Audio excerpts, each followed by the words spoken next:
Bismillahirrahmanirrahim. Quote of the day is give the worker his wages before his sweat dries. This is the quote by Prophet Muhammad sallallahu alaihi wasallam. My name is Dr. Aamna Khalid. I am PGR Community Medicine. Today I will present the topic of lead poisoning as an occupational disease. This will be the part one of presentation, and the part two of presentation will be the occupational cancers. This presentation will be done under the kind supervision of Professor Dr. Saira Afzal, who is Dean Institute of Public Health, Lahore. So the learning objectives for the first portion is we will define lead poisoning and understand the toxic exposure thresholds, identify occupational sources and high risk workplace environments, understand pathophysiology, how lead damages body systems, recognize clinical features, signs and symptoms in patients, diagnose and manage cases using appropriate investigations and treatment, and apply the prevention strategies to reduce workplace exposure. So lead is basically a heavy metal with no physiological benefit in the human body. Even the trace amounts cause measurable harm. If it persists in the environment, it is found in the soil, water, or paints. It's particularly dangerous in the enclosed workplaces. The most common route of getting lead into the body is inhalation of dust or fumes. Affects the workers across many industries. It's the major problem in developing countries, especially, and it has a long half life in bones for more than 20 years. And the children are more sensitive than adults. So why is lead a public health priority? Because it affects a range of systems. For example, in the nervous system, it disrupts neurotransmission, causes cognitive impairment, and it's irreversible in children. In blood hematopoietic system, it inhibits the heme synthesis, leads to anemia, and RBC morphology changes. In kidneys, chronic nephropathy occurs, hypertension and long-term failure risk is there. In the reproductive system, male and female infertility, miscarriage risk, and teratogenicity occurs. If we talk about the global burden, it's a major issue in developing nations, and poor regulation and enforcement are the causes. Millions are exposed annually. And if we talk about the economic impact, then the lost productivity and the healthcare cost and the pose a major economic burden on the economy of a country, and it is preventable with the control measures. Who is at risk of having the lead poisoning? There are a number of workplaces like battery workers, the lead acid battery production and recycling, the paint workers, the lead-based pigment application and removal, the welders and solderers, the heated lead produces toxic fumes, printing industry, historical use in inks and the type, the smelters and miners, the fume inhalation in foundries and mines, construction workers, renovation of old lead painted buildings, ceramics and glazing. Is used in traditional glazing. Recycling industries is unsafe informal lead recycling. So these are the routes of exposure. The most common route is inhalation. Lead dust and fumes are inhaled in industrial settings, and it's the highest occupational risk. Then the second one is ingestion, which is also common by contaminated hands, food, and water, exacerbated by poor hygiene practices.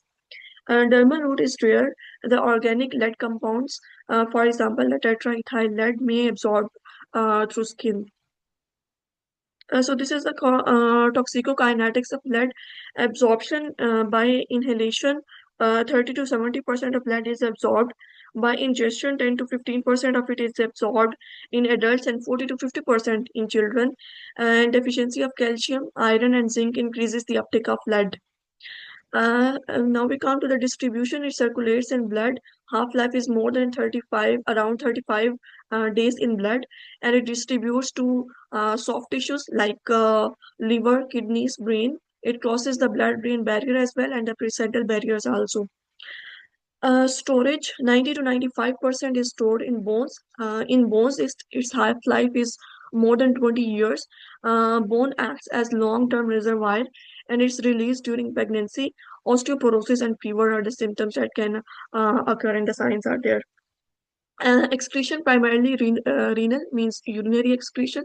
Small amounts also excreted via hair, sweat, and breast milk. There is low clearance, so it accumulates over time.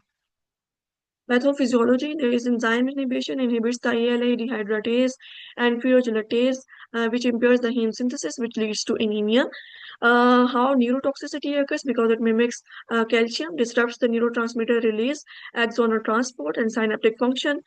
Oxidative stress occurs because it generates reactive oxygen species, which leads to lipid peroxidation, cellular damage across organs. Calcium mimicry, again, it compares with the calcium at enzymes, mitochondria, and second messenger pathways. Renal toxicity because it damages proximal tubules. Fanconi syndrome occurs, which is the in the acute cases, and interstitial nephritis in the chronic cases. Endocrine effects, it disrupts the thyroid and adrenal function, interferes with vitamin D metabolism. So these are the major target organs. Brain is which is the most sensitive, especially in children. Encephalopathy occurs and IQ loss, especially in children. Blood, where anemia occurs, basophilic stippling is seen in the RBCs, elevated free erythrocyte, protoporphyrin. Kidneys, where we can see chronic interstitial nephritis, Fanconi syndrome, and hypertension. In GI tract, we can see lead colic, constipation, metallic taste, gingival lead line. In peripheral nerves, motor neuropathy occurs, which leads to wrist drop and foot drop, especially in adults. In the reproductive system, infertility, miscarriage, reduced sperm count, and teratogenicity is seen. So these are some of the major signs and symptoms which occur in the acute lead poisoning, typically from the high dose in short-term exposure. For example, the abdominal pain, which is a severe colicky pain called lead colic, and which is a characteristic of acute toxicity. Vomiting due to GI irritation, which may also present with diarrhea or constipation. Encephalopathy, which includes the symptoms of headache, confusion, altered consciousness, and papilledema. Seizures, which occur in severe poisoning, indicates high CNS lead burden. Metallic taste, which is the early complaint and often the first symptom reported by patients. So chronic lead poisoning, which is more common in occupational exposure, insidious onset with subtle progressive symptoms. These include fatigue and weakness due to anemia and systemic effects on mitochondria, hypertension via renal involvement, and direct vascular toxicity, irritability, subtle personality and behavioral changes, which is the early sign. Anemia, microcytic hypochromic anemia, basophilic stippling is seen on the smear. Memory and concentration, progressive cognitive decline, poor attention span, nephropathy, chronic interstitial nephritis, and proteinuria is seen. Peripheral neuropathy, motor neuropathy is more than sensory, which leads to wrist drop or foot drop, and gingival lead line, which are called the Burton's line. Blue grain deposits at gum margin are seen.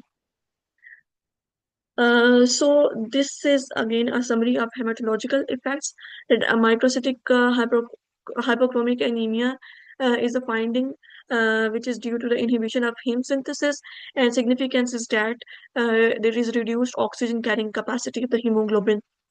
Then the basophilic stippling, which is due to ribosomal aggregates from RNA degradation inhibition, and which is the pathognomic on the peripheral smear. Increased free erythrocyte porphyrin levels because the porphyrin accumulates when heme is not completed, which is a sensitive marker of lead toxicity. Reticulocytosis, this is compensatory response to hemolysis and ineffective erythropoiesis, and this indicates active bone marrow response.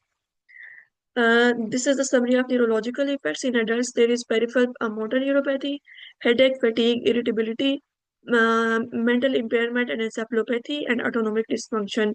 And in children, we can see developmental delay and IQ reduction, behavioral problems, and hyperactivity, including ADHD, learning disabilities, even at the low levels, encephalopathy at lower thresholds than adults. This is the diagnostic approach. We first of all take the history, and the occupational history is a hint to lead poisoning. This is the most critical step. The workplace, duration of working at that place, tasks which are assigned to the person, if he uses the PPE or not, co-workers if they are affected or not, the blood lead level BLL. If it is more than 5 microgram per deciliter, this is elevated. If it is more than 45 microgram per deciliter, this is the threshold for chelation. And if it is more than 70 microgram per deciliter, then this is an emergency situation. The third thing is full blood count. We detect anemia, and a peripheral smear is done for seeing the basophilic stippling. Fourth one is urine lead and free erythrocyte protoporphyrin levels, which is a sensitive early marker, and renal function tests are also seen. The fifth one is imaging. We do the X-ray, lead lines and at metaphysis are seen, especially in the cases of children. Radio opaque particles are seen in abdomen in case of acute ingestion.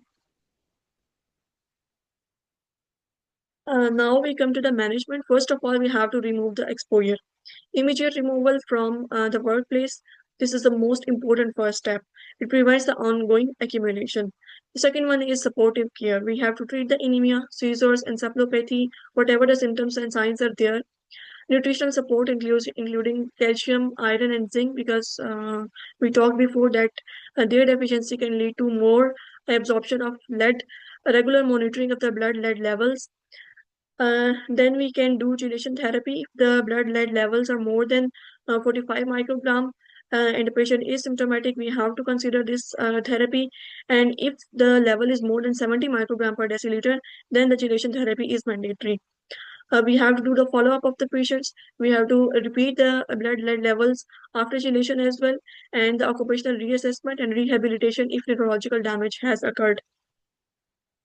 Below, I have mentioned the chelation agents, EDTA, which is given by IV route, and dimercaprol or BAL, which is given by IM route in the severe cases, and DMSA or Saximer, which is given orally in case of moderate symptoms. Then we have the prevention strategies, how to prevent lead poisoning. First of all, we have engineering control measures. The enclosed processes and the local exhaust ventilation can reduce the exposure. Substitute lead-free materials where possible, and wet methods to suppress the dust. Then we have some administrative controls like job rotation to limit exposure time, biological monitoring and medical surveillance, no eating, drinking, or smoking at work site. Then we should provide PPE to the workers, like the respirators, the P100 or the supplied air for high risk people, the protective clothing that should be removed before leaving the workplace, hand washing before breaks and meals. From the public health point of view, there should be regulatory enforcement, the worker education and awareness programs. The national blood lead surveillance programs should be there. All right, this is the disease burden from lead exposure since 1990 till 2023, and this is in terms of the disability adjusted life years. And you can see that Pakistan is in the green color, although exposure has increased, but still it's far less than India and China. China is almost at the peak. In if we talk about Pakistan, that we have around 2.2 billion a million of Delhi, which is due to the net exposure. USA and UK have less exposure than Pakistan.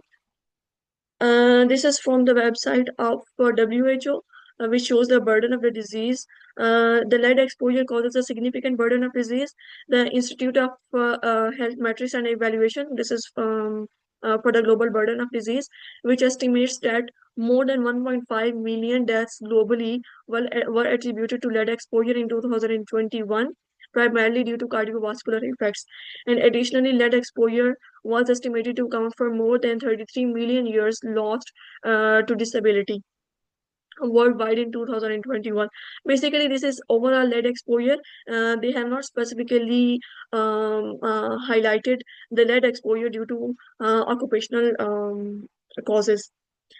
Then the WHO response, WHO identifies lead as one of the 10 chemicals of major public health concern requiring action by member states to protect the health of the workers, children, and women of reproductive age. WHO publishes a range of the resources on lead, and we have also talked about them. This is a summary in the form of a clinical case scenario. A 38-year-old male battery plant worker presents with a 3-month history of colicky abdominal pain, progressive wrist weakness, and fatigue. He reports no PPE use and works 10-hour shifts. His CBC shows microcytic anemia. Peripheral smear reveals basophilic stippling. So the likely diagnosis is chronic occupational lead poisoning. Immediate investigation we have to do is the lead level, which confirms the elevation. The first management step is remove from workplace exposure immediately. The definitive treatment is chelation, and the long-term plan is the biological monitoring, workplace assessment, and the neurological follow-up. Now we come to the second portion of today's presentation, which is the occupational cancer. Occupational cancer is a cancer caused primarily by the workplace exposure to carcinogens resulting from long-term contact with the harmful agents encountered on the job. The workplace origin means arises from occupational exposure, not the lifestyle alone. Long-term exposure means results from prolonged contact with the carcinogens. It is preventable because it can be avoided with proper controls and safety measures. If we talk about the global burden of occupational cancers, 2 to 8% of all the cancers are occupational, and the higher burden is seen in developing countries. And even this is the underreporting, which is widespread spread and common, means the burden can be even more. These are the risk factors. Number one, this is the duration of the exposure. Number two, intensity of exposure. Number three, lack of protective measures. Number four, genetic susceptibility. And number five, lifestyle factors like smoking and alcohol. Classification of carcinogen. International Agency for Research on Cancers has classified the carcinogens into three groups. Uh, Basically two groups, and then the second group is further classified into A and B. The group one is carcinogenic to definitely carcinogenic to humans, for example asbestos and benzene. The group two is classified into group 2A, which is probably carcinogenic. There is sufficient animal evidence that these are carcinogenic. Then the third one is group 2B, which is possibly carcinogenic. There is limited human evidence for this group. These are the common occupational carcinogens: asbestos, which causes lung cancer and mesothelioma; benzene causes leukemia and blood disorders; silica dust causes lung cancer and silicosis; arsenic again skin and lung cancer; formaldehyde nasopharyngeal cancer; and diesel exhaust can cause lung cancer. So lung cancer is the major cancer which is seen by different carcinogens. These are the routes of exposure. Number one, inhalation, which is the most common, breathing in dust, fumes, vapors, and gases in the workplace. Primary route in industrial workers is this one. Then the second one is skin contact, which is also significant. Direct skin exposure to chemicals, oils, tar, or solvents during the work activities. Ingestion, which is less common. Accidental swallowing of the contaminated materials or poor hand hygiene practices can lead to this exposure. So this is the mechanism of carcinogenesis.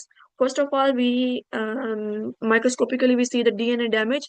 Carcinogen alters the genetic material in cells, which leads to a mutation. Means errors accumulate in the oncogenes and tumor suppressors. Then the third step is chronic inflammation, which is repeated exposure promotes the inflammatory response, and then the cell proliferation. Abnormal cells multiply uncontrollably, leading to cancers. So these are the occupational cancers. First of all, lung cancer. The causes we also have seen in the previous slide, that asbestos, silica, and diesel. These are the major sources of lung cancer. and who are majorly at risk, the miners and the construction workers. Basically, all those industries where asbestos, silica, and diesel are used, and mining, construction workers, and sandblasting, and different industries are there where exposure to these carcinogens can occur. Then the second one is bladder cancer. The cause is aromatic amines, who are at risk, the dye, rubber, and chemical industry workers. The leukemias, which are caused by the benzene exposure mainly, and the chemical and petroleum workers are at risk.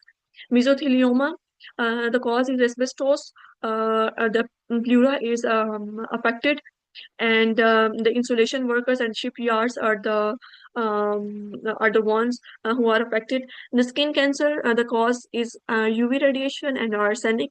The people working outdoor and agricultural workers are at risk. The liver cancers, which are caused by the vinyl chloride, and the people working in the plastic industry are at risk of having liver cancer. From this, we can summarize these industries as the risk occupations: mining, where silica, coal dust, and arsenic are used; construction, where asbestos and cement dust are used; chemical industry, where there is exposure to benzene and formaldehyde; agriculture, where pesticide and UV radiation are the exposures; and the manufacturing industry, where heavy metals and solvents are the culprits. Latency period and diagnosis. Latency period is around 10 to 40 years. So cancers may develop decades after the initial exposure occurred at the workplace. And the diagnostic approach is we have to take the detailed occupational history.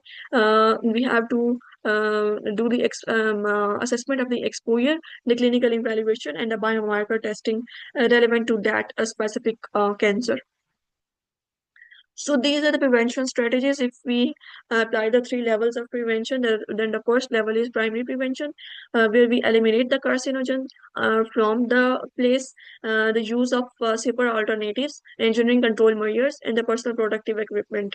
The secondary, which is the detection level, we should carry screening programs, early detection of the disease, regular health checkups of the workers, and biological monitoring. Then the tertiary level is rehabilitation, where we should provide the treatment and care to the people. Rehabilitation programs should be there, disability limitation, and the worker compensation. Legislation and global bodies. Legislation like workplace safety laws, exposure limits, and monitoring systems.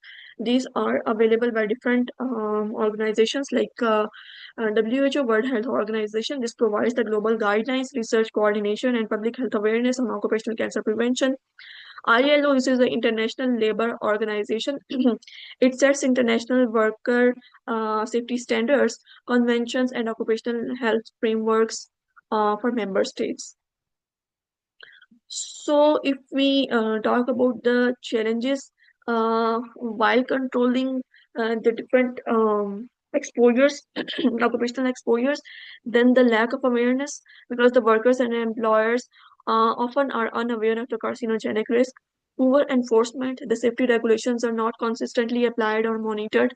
The underreporting, many cases are not recognized or as occupationally caused, and the limited OHS services. Developing countries lack the occupational health infrastructure.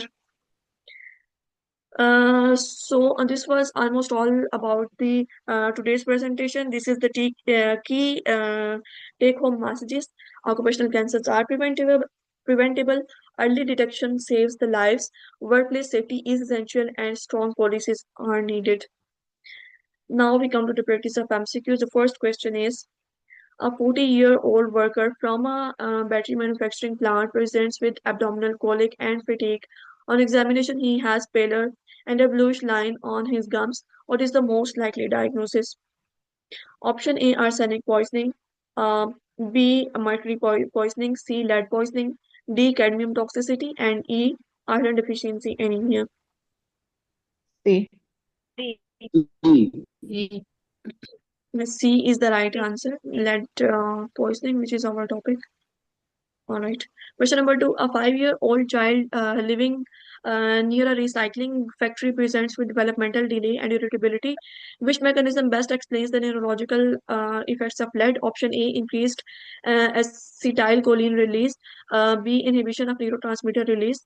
C, excess dopamine production. D, increased myelin formation. And E, enhanced synaptic transmission.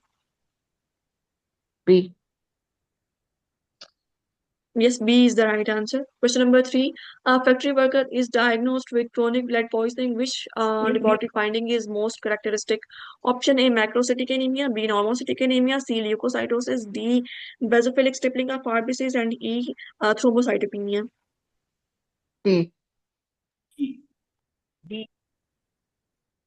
D. D is the right answer. Basophilic stippling. Question number four. A 30-year-old male working in a smelting industry presents with constipation and abdominal pain. What is the most common route of occupational exposure in this case? Option A, dermal absorption. B, inhalation. C, injection. D, transplant placental. E, direct contact. A.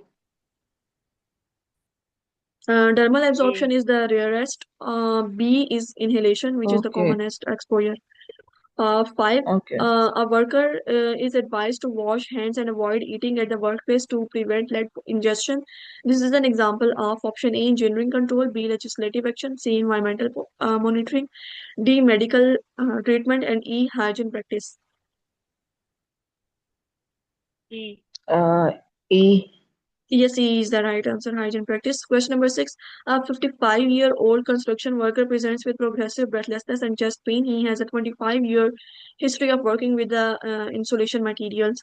Imaging suggests pleural malignancy. What is the most likely cause? Option A, benzene exposure. B, silica dust. C, asbestos exposure. D, arsenic exposure. And E, formaldehyde. C. C is the right answer, which Asbestos. is because this is pleural malignancy. This is the asbestos exposure. Question number seven. A factory worker in a rubber industry develops painless hematuria. He has been exposed to industrial dyes for many years. What is the most likely diagnosis? Option A, lung cancer. B, bladder cancer. C, skin cancer. D, leukemia. And E, liver cancer. B. Yes, B is the right answer. Question number eight. A worker in a plastic manufacturing industry develops liver angiosarcoma. Which chemical exposure is the most likely responsible? Option A, arsenic. B, vinyl chloride. C, benzene. D, formaldehyde. And E, silica. B. Yes, vinyl chloride because it's liver cancer. Question number nine. A minor represents with chronic cough and is later diagnosed with lung cancer. Which occupational exposure is the most likely cause? Option A, aromatic amines. B, formaldehyde. C, silica dusts. D, arsenic. And E, UV radiation. B. C is the right answer. Silica dust is present in Okay. mining. Question number 10. A Okay. factory introduces engineering controls to reduce worker exposure to carcinogens. This is an example of option A, secondary prevention. B, tertiary. C, primary. And D, rehabilitation. E, screening. C. Primary prevention. This is the answer key to all of the questions. This is the YouTube channel of IPH where this presentation will be uploaded later on. Thank you so much.